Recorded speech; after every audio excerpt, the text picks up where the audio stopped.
And now it begins. Ladies and gentlemen, welcome back to the Bucket Think Tank. Today we're going to talk about Batman issue 82. So this is further into the City of Bane arc. And, to be fair, this starts off really cool. I'm not going to lie. It's Batman and Bane face to face. They stare at each other. Bane goes, "No masks." And Batman stares at Bane, takes off his mask like no mask. Then we have Batman going, "No help." Bane looks at Catwoman. Then why is she here? He's like, not her city, not her fight. No help. Bane takes off his venom, removes all the venom injections, okay, no help.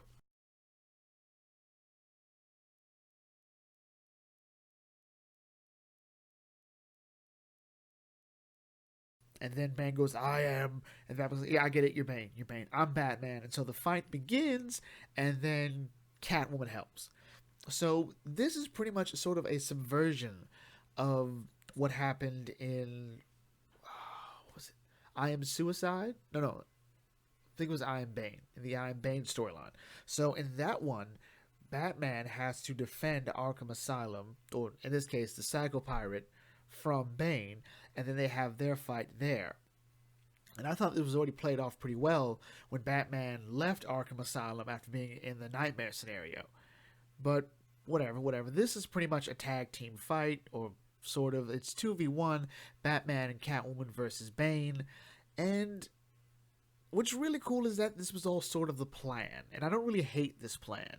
So Batman pretty much knew that if Bane used this super venom that pretty much made Gotham Girl and Gotham what they were, that he wouldn't stand a chance. I mean, they'd pretty much be Superman times 5 without any weaknesses. So yeah, there's nothing he can do.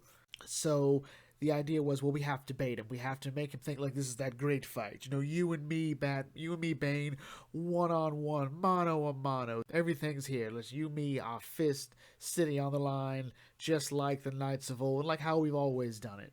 And yeah, Selena's like, that's the best way to do it. He's gonna take the bait. He took the bait. Now, the problem is, this doesn't really give them the kind of edge they need. It just doesn't. And maybe this sort of doesn't quite work, because it's pretty much all this issue is, with in the background Thomas Wayne, Flashpoint Batman, and Wesker going to the asylum. He's saying, "I want my boy." And this fight goes on with Batman, Catwoman, and Bane, and it's an interesting fight. This fight is very well drawn. I love it. It's not as visceral and as when Scott Snyder and Greg Capullo did Batman vs. Joker. That fight was personal. They were digging through the dirt and whatnot, just getting up. That was just this one here is brutal, but not as brutal.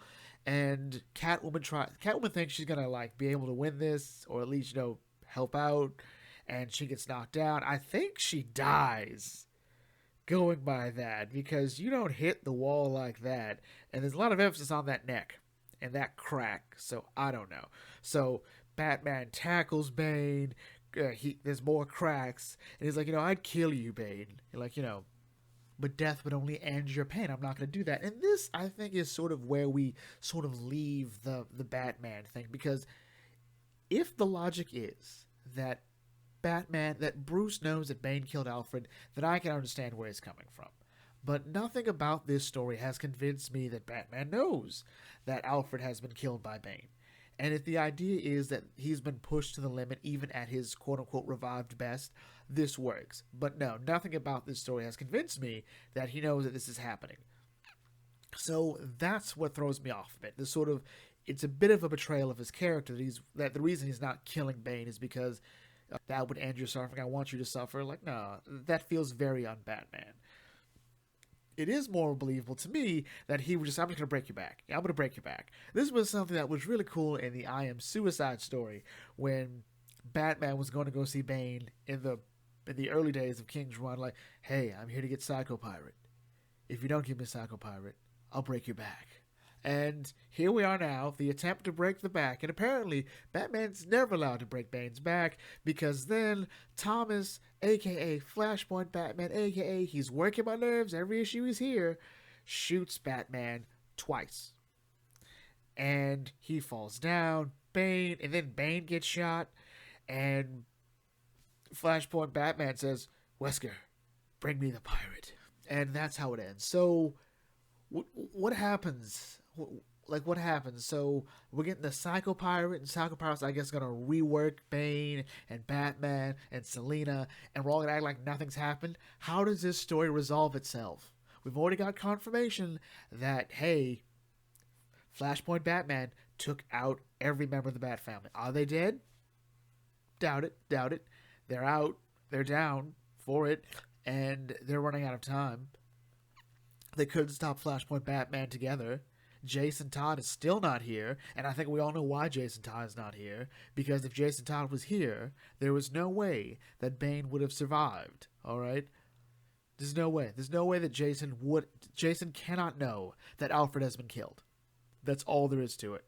Because we saw that even the regular members of the Bat family were debating whether or not to kill him. Jason would not have waited. And I think he's probably right up there. Like, that combination would have probably won it. But overall, I don't quite get where this is going. Okay, so realistically, the Bat family should have defeated Thomas Wayne. They should have done it. They should have done it. Bruce has been a great father to these surrogate children. Would have worked. All right. And then Batman has a really huge, Rocky versus Ivan Drago fight with Bane. He pulls out the win, and there we go. But here, we're not doing it, and there's something with a Psycho Pirate, and there's 3 issues left. Wait, 4, there's 2 issues left. No, 3 issues, this is issue 82. There's 3 issues left of this before Tom King leaves the book. So what is going on? I don't know. Anyway, with that in mind, we're going to bring this video to a close here. What did you guys think? Is there something missing here? What is a Psycho Pirate going to do? Is it going to rewrite everyone's perspectives? Is all of a sudden everyone going to be brave? Is Bane going to go back to